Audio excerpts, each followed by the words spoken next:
Assalamualaikum warahmatullahi wabarakatuh. Ya, kembali lagi ya bersama saya Reza Bastian selaku dari praktisi digital marketing ya, business coach dan juga sebagai yang membantu banyak UMKM ya, wirausaha muda, pariwisata, ekonomi kreatif bisa go digital dan juga berkembang usahanya semakin lebih baik lagi.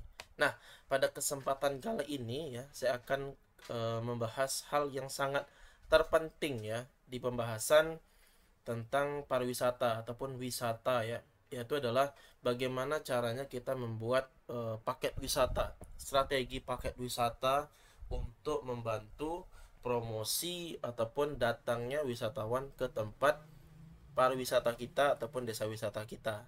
Nah, pada pembahasan kali ini kita akan ngebahas secara mendalam ya dan detail bagaimana sebenarnya cara kita menyusunnya.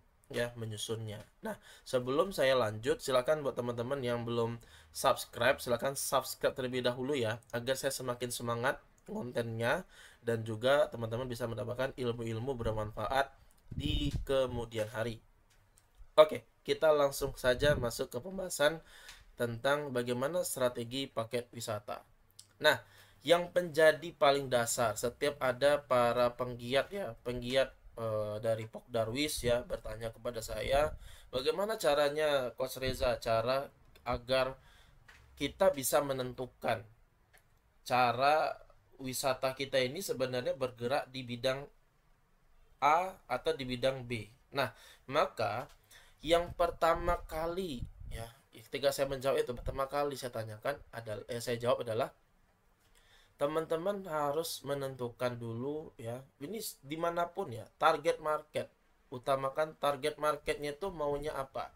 Cuman memang menariknya kalau kita di wisata itu tidak akan cukup hanya marketnya saja ya, tapi kita harus juga lihat apa dari potensi alam yang ada di tempat kita ya. Jadi tidak bisa pula kita memaksakan apa yang tidak ada di dalam wisata kita ya. Jadi memang ada tambahan sedikit kalau untuk wisata alam ya ataupun pariwisata ataupun desa wisata ya, kita harus ngecek juga ya potensi alamnya ya. Kecuali memang kita pariwisata memang kita jor-joran untuk membangun sendiri ya membangun secara non alam gitu ya, itu lain cerita. Tapi kalau kita hanya berfokus kepada alamnya juga yang dikembangkan ya, maka kita cek dulu itunya.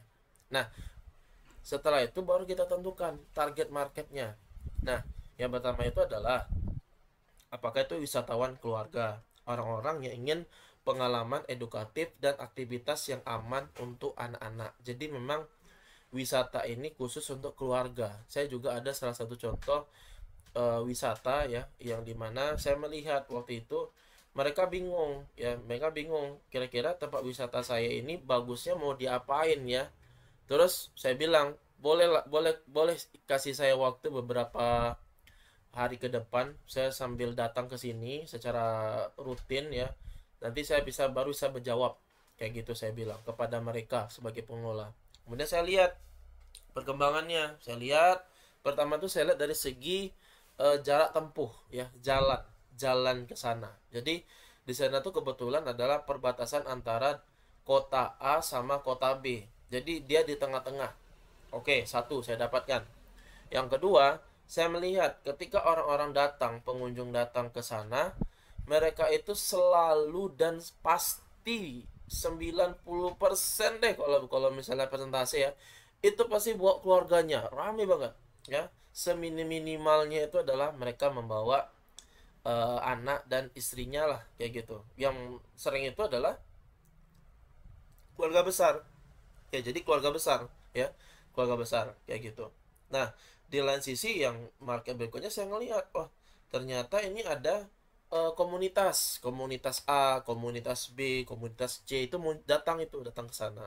Nah, makanya waktu itu saya melihat oh ini bagus banget nih, wisatawan keluarga nih kayaknya, saya kira seperti itu. Karena di lain sisi memang mereka itu ketika saya tanya kenapa maunya ke sini kayak gitu kan, ya karena memang tempatnya enak, nyaman untuk keluarga datang, dan bisa dibilang tempat untuk istirahat sebelum kami melanjutkan perjalanan. Nah, muncul di otak saya, wah berarti kalau seperti ini namanya rest area dong lihat di kepala saya pikir kayak gitu kan. Terus saya jawab kepada pengunjung itu, oh ya baik, terima kasih atas masukan apa atas penjelasan ataupun jawabannya ya. Saya bilang waktu itu. Nah waktu itu udah saya ngobrolin sama mereka, akhirnya udah dicetuskan bahwasannya itu wisata yang berfokus untuk membangun kenyamanan untuk keluarga yang ingin istirahat sebentar lah, atau rest area kayak gitu. Makanya yang kami persiapkan itu adalah, yang pertama itu adalah tempat eh, gazebo ya, gazebo yang lega lah. Lega ini maksudnya tuh besar kayak gitu ya. Kemudian yang kedua, karena kita bilang keluarga dan mungkin mereka ingin berganti baju ataupun apa gitu ya untuk meneruskan gitu ya tempat lokasi berikutnya, itu kita sediakan toilet. Bukan main-main ya, toiletnya bagus banget, itu bisa dikatakan standar hotel berbintang lah kayak gitu, bagus banget kayak gitu. Jadi memang eh apa namanya, kita bisa ngelihat dari situ. Itu untuk wisatawan keluarga ya. Yang kedua itu adalah wisatawan milenial ya. Wisatawan milenial ini yaitu bisa dikatakan menginginkan pengalaman unik ya, instagramable dan petualangan seru. Dan untuk wisatawan milenial saya punya contoh juga ya, contoh menarik ya. Ada salah satu wisata yang cukup viral ya di salah satu daerah. Itu pada awal-awalnya orang tidak melihat mau dilihat ya wisatanya kayak gitu ya. Terus ada salah satu anggota Pokdarisnya berinisiatif gitu ya, oh kita bikin aja nih ya, wisatanya tuh kebetulan memang dekat dengan sungai ya, dekat dengan sungai. Jadi pertama tuh dia membuat ada namanya banana boat ya, banana boat tahu ya mungkin teman-teman ya, banana boat kayak gitu. Yang kedua, dia membuat spot-spot foto ya, spot-spot foto yang bisa dikatakan pada saat itu ya, saya bilang pada saat itu tuh lagi naik naik banget, lagi viral banget lah ya gitu ya, pada tahun itu gitu. Nah akhirnya apa, luar biasanya adalah karena hal tersebut itu orang berbondong-bondong datang loh, luar biasa sekali, sampai jalanan itu bisa macet 3 jam lebih ya, karena memang orang berebutan untuk bisa masuk. Bahkan kayak waduh itu kayak nggak wisata banget gitu loh, karena kenapa, lebih banyak orangnya daripada wisatanya gitu loh. Wisatanya tuh cuman ya udah simple aja deh gitu loh. Tapi memang situ saya melihat, oh ternyata sini banyak wisatawan anak-anak muda gitu loh, anak-anak muda datang, milenial datang kayak gitu, yang ingin foto di tempat spot foto yang dibuat. Nah ini juga bisa menjadi apa namanya, masukan juga, apakah teman-teman itu pasarnya apakah milenial, itu juga bisa. Tapi memang kalau menurut saya apa ya, untuk ke depan itu tidak cukup, tidak bisa ya, bukan bukan tidak cukup, tidak bisa kita membangun suatu hal yang bersifat buatan ya. Karena pada yang tadi makanya saya sampaikan sama teman-teman bahwasannya itu pada zaman itu gitu loh. Kalau sekarang kayaknya orang tidak terlalu minat untuk hal-hal kayak spot foto. Orang lebih berminat kayak semacam alam. Memang ada sedikit sentuhan buatan, tapi memang lebih dominan alamnya gitu loh. Nah itu bisa menjadikan satu unsur yang membuat milenial, atau sekarang udah nggak milenial ya, udah Gen Z ya, zilenial ataupun juga alpha seperti itu. Nah yang menarik yang ketiga adalah jika misalnya teman-teman memandang, oh ini kayak bisa nih masuk ke wisatawan internasional. Nah misalnya dia ingin budaya lokal, kuliner tradisional, dan penginapan yang otentik.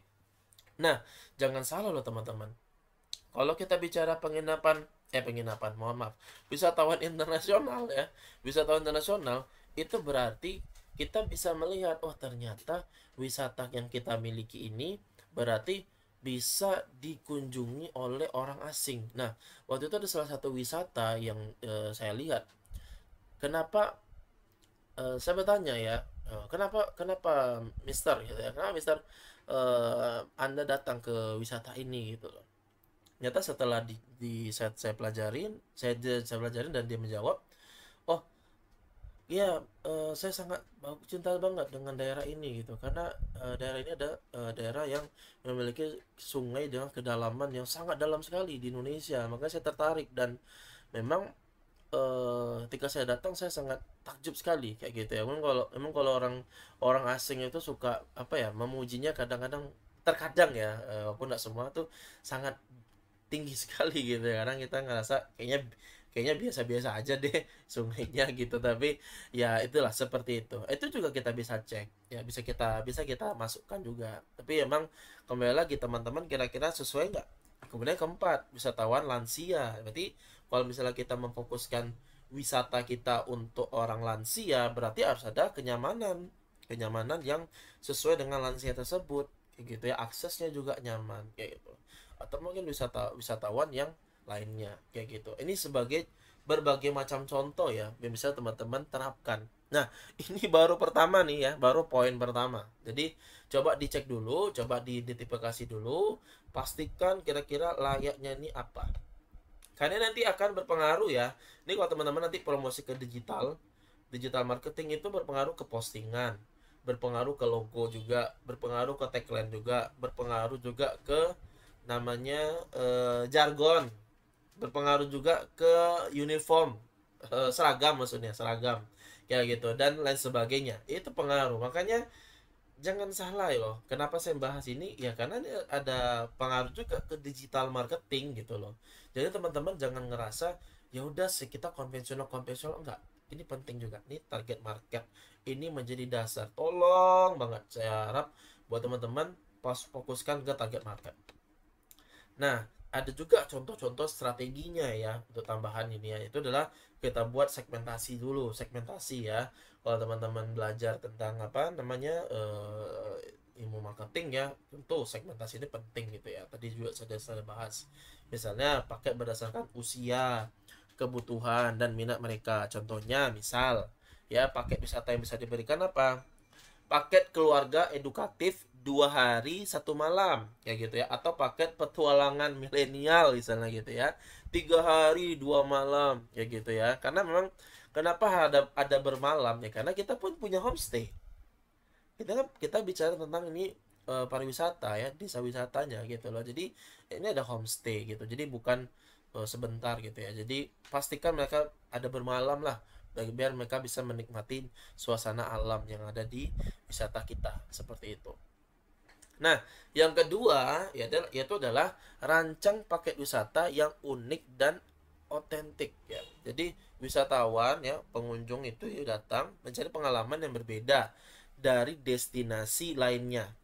Coba deh bayangkan ya, bayangkan saya cukup banyak ya datang ke berbagai tempat-tempat wisata ya. Jadi memang di sana itu saya melihat dan juga berdiskusi sama mereka ya.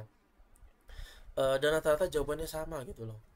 Kita harus terus berinovasi, karena ketika misalnya mereka datang bulan pertama misalnya ya, yang ada cuman 10 objek misalnya, tapi besok bulan ke-6 mereka datang tetap sama 10 objek, orang tuh malas datang.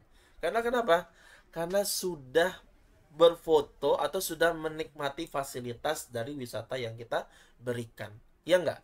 Tentu nggak mungkin dong. Kita udah nikmatin gitu, udah foto, udah, ngapain kita datang lagi gitu loh. Itu secara analogi analogi berpikir sederhana seperti itu. Nah, makanya strateginya gimana yang harus teman-teman lakukan? Gabungkan ya, dibundling gitu loh. Ada unsur budaya, ada unsur alam, kemudian ada unsur sejarah-sejarah. Kita ceritain dong sejarah-sejarah wisata kita tuh bagaimana, dan juga ada aktivitas interaktif dan lain sebagainya kayak gitu loh. Nah, contohnya apa? Misal contohnya, ini contoh-contoh aja buat teman-teman biar dapat gambaran ya. Contohnya belajar membatik misalnya dan trekking ke air terjun. Jadi kita belajar membatiknya tuh di air terjun gitu loh kan.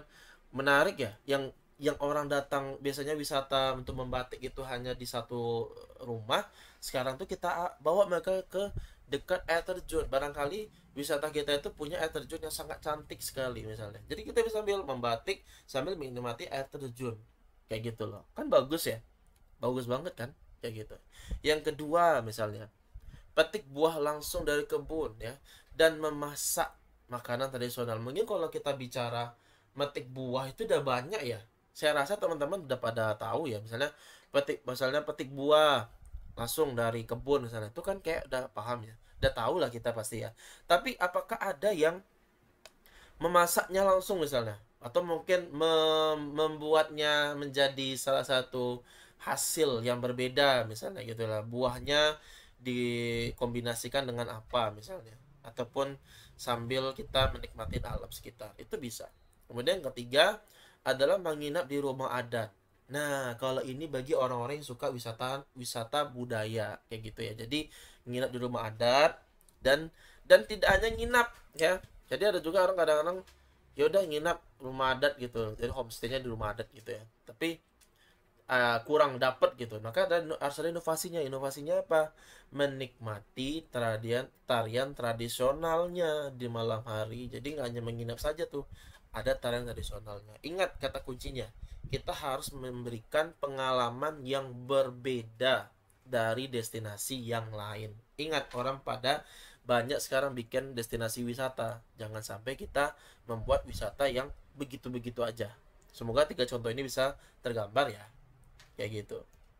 Yang ketiga ya, ini juga sudah kita singgung tadi. Yang pertama itu adalah tambahkan aktivitas Instagramable dan TikTokable ya. Jadi benar-benar kita udah TikTokan gitu ya. Jadi memang harus ada unsur tidak hanya Instagramable tapi TikTokable ya, atau bukan, atau bahkan mungkin YouTubeable ya, karena orang sudah melihat di YouTube juga ada ya namanya short ya, kayak gitu ya. Shortable mungkin ya, kayak gitu. Nah, di sini wisatawan misalnya generasi Gen Z ya, ataupun milenial, ataupun Gen Alpha ya, itu biasanya menyukai tempat yang fotogenik ya. Jadi generasi sampai sekarang, sampai ke muda ya, ke tahap sekarang tuh makin suka hal-hal yang fotogenik gitu loh. Nah, strateginya adalah kita identifikasi dulu spot foto terbaik di desa itu di mana kira-kira. Itu yang pertama. Yang kedua, yaitu adalah buat dekorasi atau instalasi seni di beberapa titik. Dan yang berikutnya adalah kita tambahkan aktivitas seperti workshop gitu ya, membuat aksesoris dari kerajinan lokal, kemudian juga bersepeda keliling desa dengan pemandangan indah. Ini juga menarik ya. Mungkin kalau orang bilang, alah simple banget cuman keliling desa kayak gitu ya. Tapi jangan salah, kalau kita sambil bersepeda ya, kalau kita bisa mulai nih, mungkin teman-teman juga tahu ya, kadang ada ya destinasi wisata tuh ya, yang cuman sepeda ya, sepeda tuh, tapi nanti lihatnya tuh ke alam gitu loh. Jadi seolah-olah dia tuh bersepeda di atas apa namanya, di atas awan, bukan di atas awan, di atas udara lah gitu ya, kayak melayang gitu loh. Nah, kita ganti dengan hal yang menarik ya, sepeda tuh kita bisa ajak keliling, bikin treknya gitu loh, bikin treknya nanti sambil melihat rumah-rumah adat yang ada di wisata kita ya. Kan orang yang datang ke sana tuh bukan orang asli sana kan, namanya juga wisatawan kayak gitu ya. Jadi bukan bukan 100% itu orang asli sana ya, tentu orang lebih banyak orang luar seperti itu. Yang keempat, berikan opsi pengalaman kuliner lokal. Nah, jangan salah loh teman-teman, kuliner lokal itu penting banget. Jadi ini menjadi daya tarik utama. Ingat, orang datang ke sana nggak mungkin tak makan. Tidak mungkin teman-teman, mereka nggak makan gitu loh. Wisata-wisata doang nggak ada makan, nggak mungkin. Jadi ada dipakai wisata teman-teman tuh ada juga kuliner lokal ya, asli sana, lokal ya. Makanya saya tegaskan di sini lokal. Jadi bukan hanya sebatas kuliner. Nah, ya strateginya gimana? Yang pertama, tawarkan paket dengan makanan tradisional khas desa. Apa yang menjadi keunikan di desa kita? Maka itu yang kita tawarkan ke wisatawan. Jadi bukan, saya pernah juga berkunjung ke wisata itu ya, gimana ya saya bilangnya ya, jualan kuliner tapi ya udah kayak jualan pop mie misalnya gitu ya, mie instan gitu ya, nasi nasi goreng gitu ya. Ya sah sah saja sebenarnya kalau untuk jualan ya, tapi kalau untuk memberikan pengalaman berharga, saran saya harus ada tradisional khas. Kira-kira apa gitu, misalnya kayak nasi itu, nasinya tuh dibungkus pakai apa namanya, daun misalnya gitu ya. Dan juga tidak hanya nasi ya, mohon maaf, itu kayak ada ikan misalnya dibakar, ikan kayak ikan bakar daun misalnya. Itu saya ada tuh satu wisata saya lihat tuh menarik sekali tuh pakai kayak gitu. Atau mungkin ada salah satu wisata itu dia pantai. Jadi menarik banget. Pantainya itu wisata pantai ya. Jadi dia orang datang ke sana itu bukan hanya menikmati pantainya, tapi menikmati kulinernya. Jadi mereka itu ketika lagi duduk ya menikmati pantai, itu nanti ada pihak dari kuliner itu nyiapkan makanan tuh memang benar-benar fresh ya, ikan yang dari sana, dan disajikan dengan tampilan yang unik kayak gitu loh. Sehingga orang sambil makan sambil menikmati air air pantai itu yang dataran angin yang sepoi-sepoi seperti itu. Itu bagus banget ya. Itu bisa jadi salah satu opsi kayak gitu. Yang kedua adalah buat acara makan bersama di dalam terbuka. Nah, ini tadi saya bilang ya, kayak di pantai tadi ya, misalnya di sawah ataupun tepi sungai, kayak gitu. Nah, jadi em, yang saya bilang tadi itu ya memang bisa menjadi contoh ya. Yang kedua adalah bisa kita buat kayak sarapan ataupun makan siang di tengah sawah kayak gitu ya, dengan nasi lewat tradisional gitu ya, ataupun makanan daerah teman-teman kira-kira apa yang di sana. Yang pasti membuat mereka tuh kayak, oh enak juga ya kulinernya kayak gitu. Yang kelima, sediakan juga pilihan paket wisata custom ya. Beberapa wisatawan menginginkan fleksibilitas kayak gitu. Strateginya adalah tawarkan paket yang dapat disesuaikan berdasarkan kebutuhan wisatawan. Jadi kalau kita buat paket wisata itu jangan terlalu kaku ya, tolong banget ya jangan terlalu kaku. Jadi kita harus melihat dari kebutuhan konsumen. Konsumen tuh butuhnya apa misalnya gitu loh, kira-kira dari bentuk alam kita yang ada di sana ya, kira-kira butuhnya apa. Contohnya misal ya, wisatawan dapat memilih aktivitas seperti trekking, memancing, bersepeda, atau workshop kerajinan. Atau yang kedua, ini yang lagi naik-naik daun juga nih. Saya rasa teman-teman juga tahu ya. Jadi misalnya nginapnya tuh di glamping ya. Jadi homestay itu bukan hanya tentang rumah saja. Jadi seperti tenda glamping ya. Tahu ya glamping ya teman-teman ya, glamour camping ya. Jadi tempat penginapan yang sangat nyaman dan bagus sekali gitu loh. Ada salah satu contoh ya saya ambil, itu wisata yang ada di daerah Nganjuk gitu ya. Daerah Nganjuk itu ada namanya Jolotundo ya. Jadi Jolotundo itu tempatnya tuh wah bagus banget ya, menarik banget ya.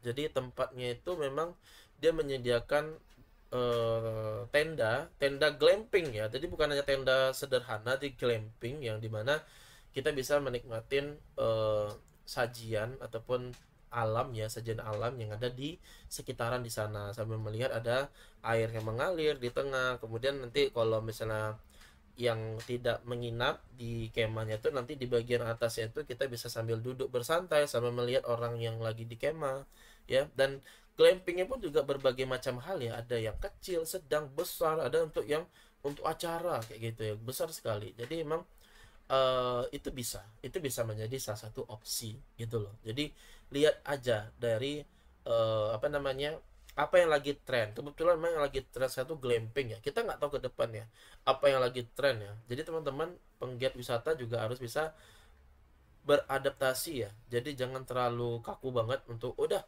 saya mau fokusnya ini glamping aja. Nah, sedikit cerita ya, kayak tentang wisata yang tadi saya bilang ya, yang tentang udah wisata ya, itu dia memang pakai Instagramable tuh, ada kayak spot-spot foto, tapi itu hanya bertahan teman-teman hanya 4 tahun. Jadi orang sudah bosan, jenuh tuh pakai ada spot-spot foto, bosan banget kayak gitu loh. Sehingga akhirnya orang malas datang kayak gitu, karena orang ngelihat ini saya ini mau ngapain, foto ini kan udah, kalau udah foto udah mau ngapain lagi kayak gitu loh. Akhirnya sekarang wisatanya tuh tidak terlalu ramai seperti di awal-awal kayak gitu. Nah itu juga menjadi PR ya buat teman-teman ya yang ingin membuat paket wisata yang secara custom kayak gitu. Yang keenam ya, bisa juga kita menawarkan paket wisata berbasis pengalaman ya, experiential tourism. Nah, apa itu maksudnya?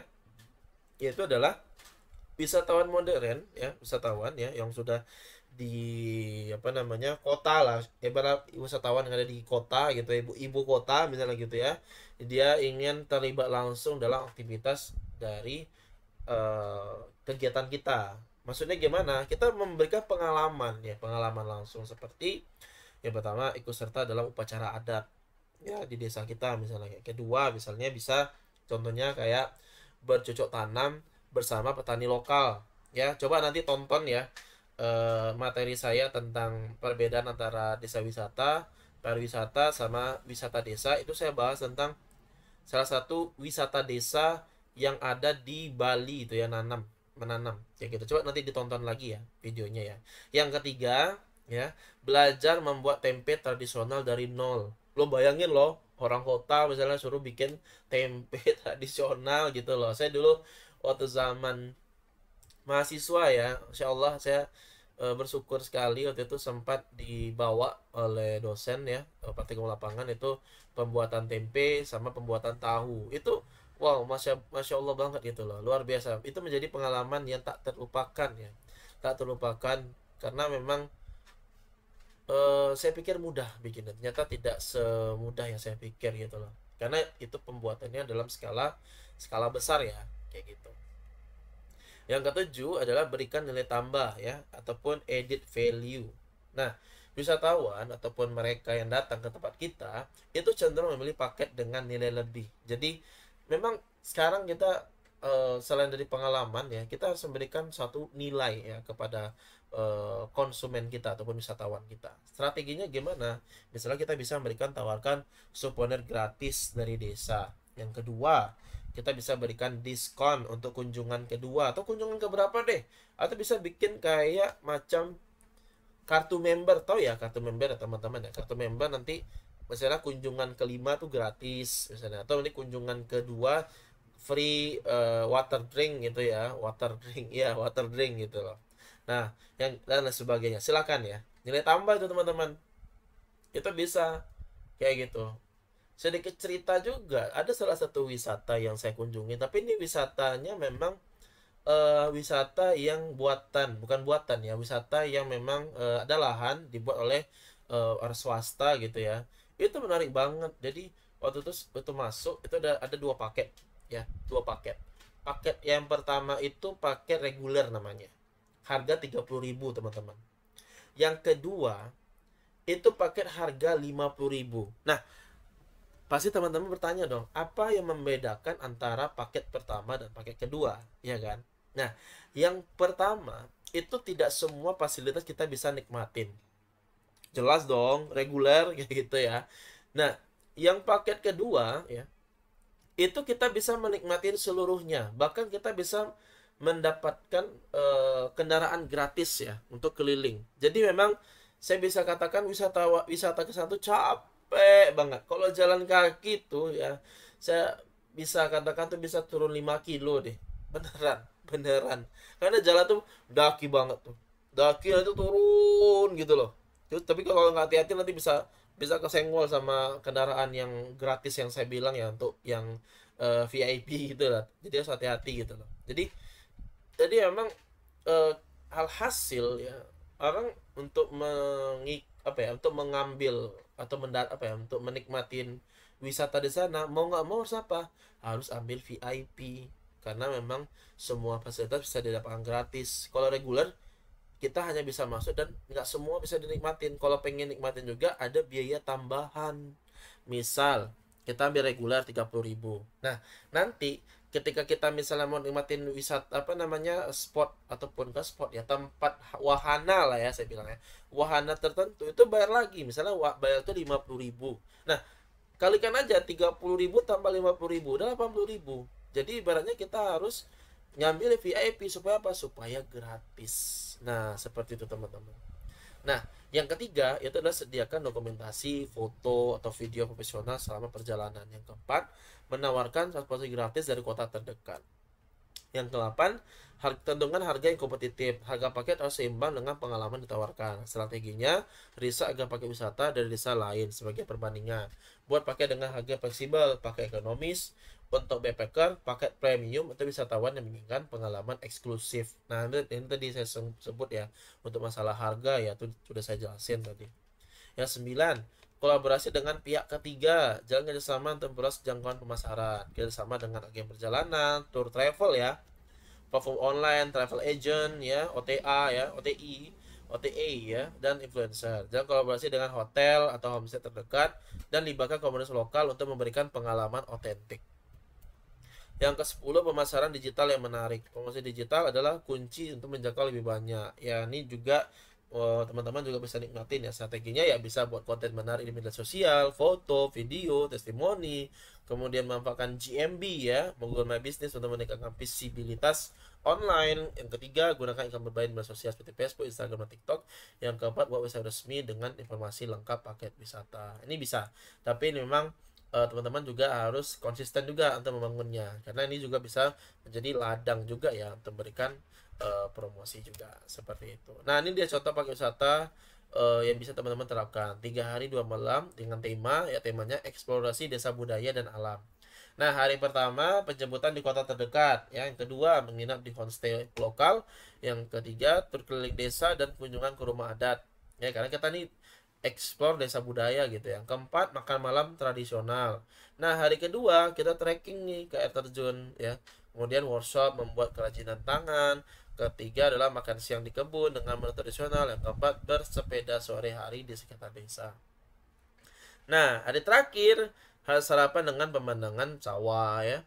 Acara perpisahan dengan warga lokal, dan kemudian ketiga terakhir adalah penjemputan kembali ke kota terdekat. Ini bisa teman-teman terapkan ya, kayak gitu. Nah, jadi itu aja ya untuk sharing kali ini. Semoga bermanfaat dan semoga teman-teman bisa meningkatkan ya wisatanya semakin berkembang, sukses dan maju. Saya doakan dari sini, dan jangan lupa subscribe untuk mendapatkan informasi berharga lainnya dan membuat saya semakin semangat untuk membuat konten. Sekian dari saya, terima kasih. Wassalamualaikum warahmatullahi wabarakatuh.